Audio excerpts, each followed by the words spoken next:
Let's talk about intro and conclusion paragraphs. So now that you have your body paragraphs, we need to introduce and then both conclude those things as we're looking at your whole essay. So it's a way to open up your essay and then close it at the end, its own separate paragraphs. So when I think about this, I like to think of that hourglass shape. Think of those timers they give you at the dentist, right, when you're little, like how to brush your teeth. We know that it goes from big to small, and this is kind of that shape that we look at, and the sand falls through.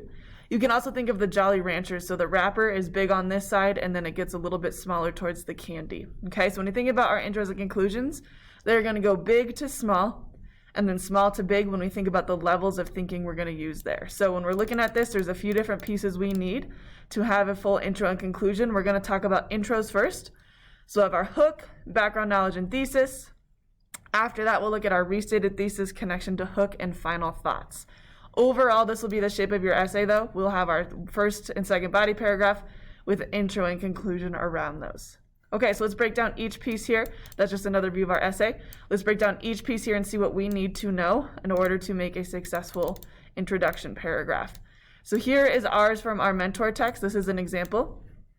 This is from House on Mango Street. So it says, identity is the foundation that holds us up.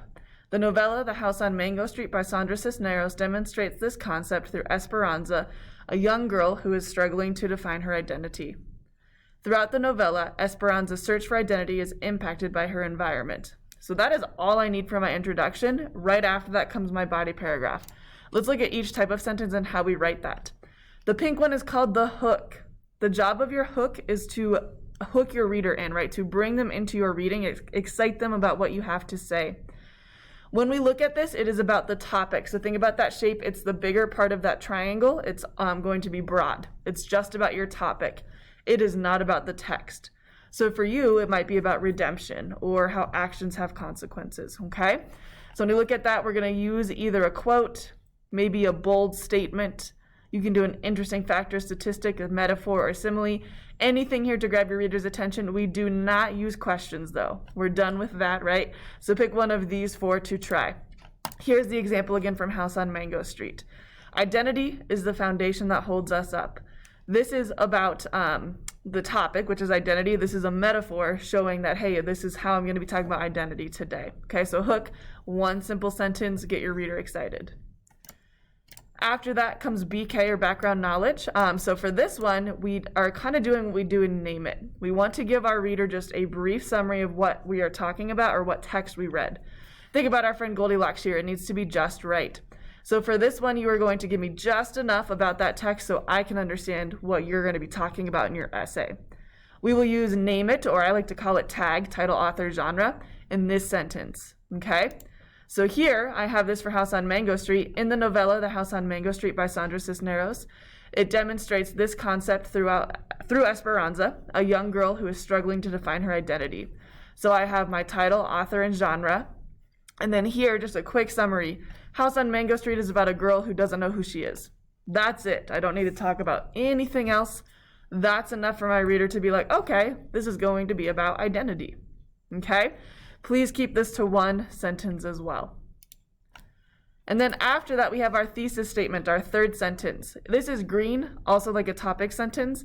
This is a complete sentence that contains the main idea for the essay. So think about it as a big topic sentence. Take everything that you wrote about and give us one kind of roadmap of where we're headed. I gave you this on your outline already, but here's an example for our mentor text. Throughout the novella, Esperanza's search for identity is impacted by her environment. My essay is now going to be about how the people and things and places around her impact her environment. I don't need to get any more specific than what this sentence says, though. That's it. Okay? So that's going to be our intro paragraph. So you're going to pause now, take a look at that outline, and write your own. The thesis is given to you, so make sure you have that. Okay? This is it. This is your thesis, so you can pick that, okay? Great. So once you have paused that, you should have stopped you looking out at your conclusion. We're going to think about how to go the opposite direction. So if we think about that shape of the either Jolly Rancher or the hourglass, we're now going small to big. So we're going to go text to topic this time. Last time we went topic to text.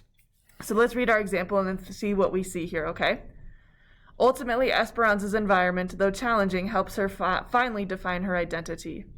Like a foundation, Esperanza's identity holds her up once it's finally formed. Without a strong sense of identity, we crumble. So we're going to now go through and talk about what each sentence is. This is a good overview. The first one is going to be restate my thesis. So if you look here, I have my green sentence here. I am not in any circumstance going to copy and paste. Instead, I'm going to restate it, reword it in a way that reminds my reader of what I said. I used the word ultimately here to start and then said, hey, remember, we talked about her environment impacts her identity. I just changed the order of that sentence. For yours, same thing, you may not copy and paste. So please take a moment now, take whatever thesis was given to you and rephrase it a little bit. Start with the word ultimately. You can start with to conclude, right? Any of those things. Once we've done that, we have to go back to the hook. So the hook was our big, broad statement. We now want to use level 2 thinking to connect back to our hook. How does this hook match what I said in my essay? Why did I spend time on this hook? Why would the reader care about this hook? So we're going to go back, and the first one I said is identity is a foundation that holds us up. It was broad.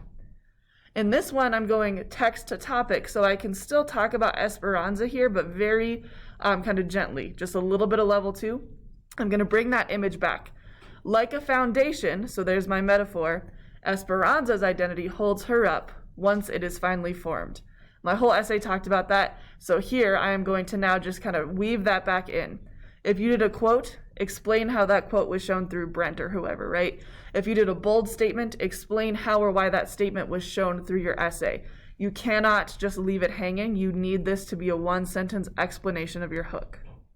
Okay? And then finally, my favorite part is our final thoughts. So this is a broad statement again. This is level 3. This is big. This is our topic.